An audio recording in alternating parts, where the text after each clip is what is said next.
Muy buenos días. Estoy en un balconcito muy bonito, pero hay bastante ruido en la calle.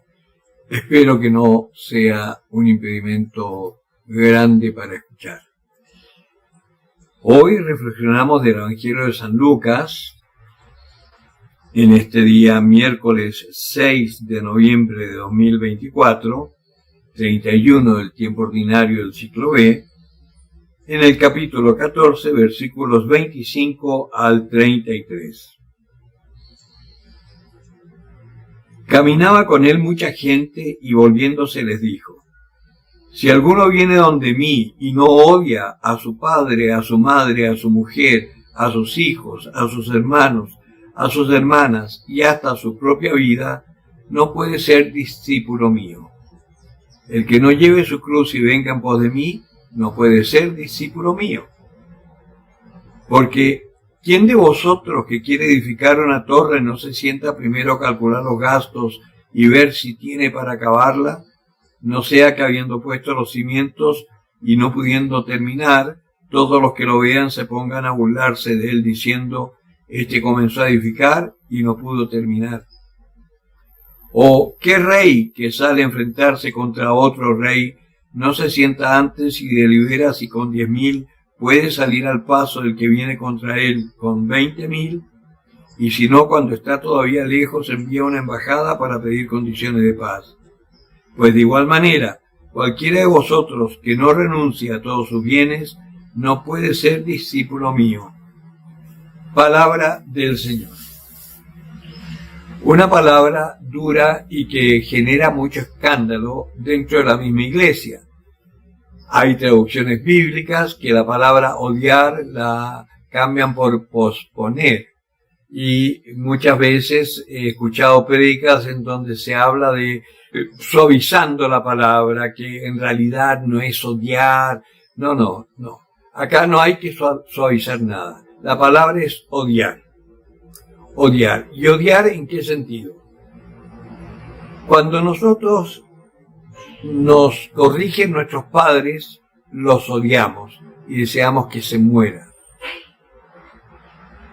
¿Cuántas veces no ha pasado eso? Lo tenemos en el corazón. Pero este odiar, que el Señor sabe por qué emplea la palabra, tiene un sentido diferente. Porque hay que renunciar a todos tus bienes para seguir al Señor. Y uno de los grandes bienes que tenemos son nuestra familia. Pero si tú vas a servir al Señor, vas a tener que renunciar a esos afectos familiares, porque tendrá que ser el Señor primero. Y en ese sentido es odiar.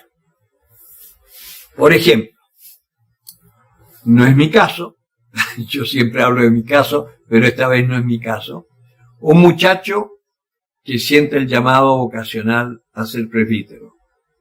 Lo habla con sus padres y su padre se enfurece porque tenía proyectos para él de medicina.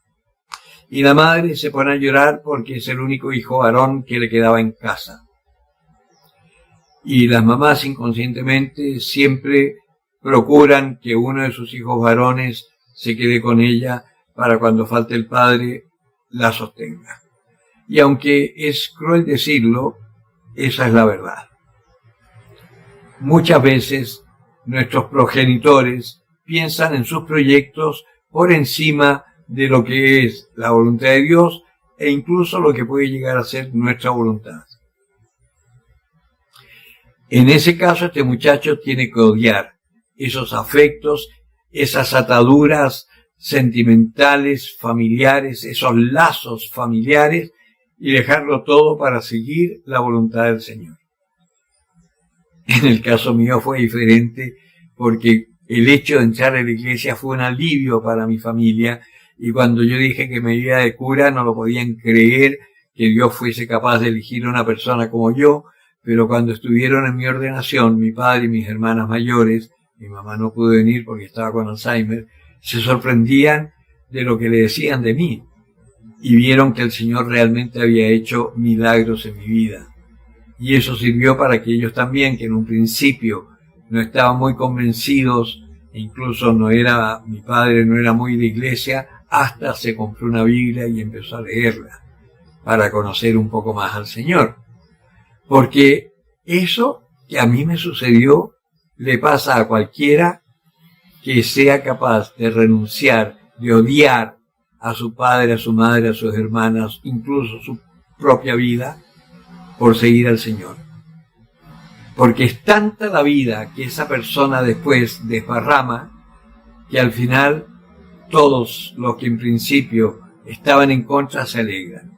Y los únicos que siguen atacando son aquellos que, por desgracia, no tienen el don de Dios para descubrir la gracia santificante que Él nos da. Esta palabra es literal. Ahora, cada cual sabe en qué medida tiene que odiar, en qué medida tiene que dejar las cosas. Porque hay algunos, claro, tú si estás casado, tienes 4 hijos, no vas a odiar a tu mujer, a tus hijos y tu trabajo y te vas a ir a predicar como un loco por el mundo porque se te dio la gana. Porque para eso también hay un discernimiento de la iglesia. Pero sí, como familia, quizás tengas que dejar tus comodidades, como pasó con las 4 familias con las que yo evangelicé en el norte de Chile, en medio de las tomas de los campamentos, de los tugurios, que incluso había un ecuatoriano y una colombiana que vivían muy acomodados en Estados Unidos y se vinieron con sus hijos e incluso tuvieron un hijo en Chile. Mexicano que tenía un muy buen negocio y dejó sus negocios por venir acá. Una familia panameña, unos ecuatorianos que vivían en Ecuador y dejaron sus cosas por venir a vivir acá. Y el Señor, que es generoso, no los hizo vivir en precariedad precisamente. Dejar todo, acuérdense que el Señor dice, quien deja todo por mí tendrá 100 por 1 aquí, con persecuciones, porque no te van a entender en tu familia, pero también la vida eterna. Esta palabra es para meditar. Acabamos de pasar la festividad de Todos los Santos. Todos los santos se la creyeron. Y los fieles difuntos también se la creyeron. A ver si nosotros nos atrevemos a vivir también conforme a la voluntad de Dios. El que tenga oídos para oír, que oiga.